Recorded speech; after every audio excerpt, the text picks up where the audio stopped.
என்னதான் நம்ம take care பண்ணி பார்த்துக்கிட்டாலும் சிக்னஸ்ன்றது ஒரு ஸ்டேஜ் வரத்தான் செய்யும்.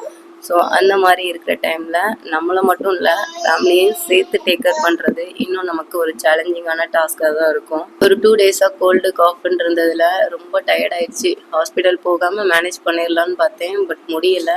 ஸோ சூர்யா ஸ்கூலில் ட்ராப் பண்ணிட்டு தான் வந்து ஹாஸ்பிட்டல் போகணும். இதுலேயும் குக்கிங் ஒர்க்கை ஃபஸ்ட்டு முடிக்கணும். கோல்டு காஃப் இந்த மாதிரி இருக்கிற டைமில் டீ காஃபியை விட சுக்கு காஃபி பெட்டர் ஆப்ஷனாக இருக்கும். பட் அதை அப்போ மேக் பண்ணுறது கொஞ்சம் கஷ்டமாக தான் இருக்கும். அதனால ரெடி மிக்ஸ் எப்போவுமே வீட்டில் ஒன்று ப்ரிப்பேர் பண்ணி வச்சுக்கிடுவேன்.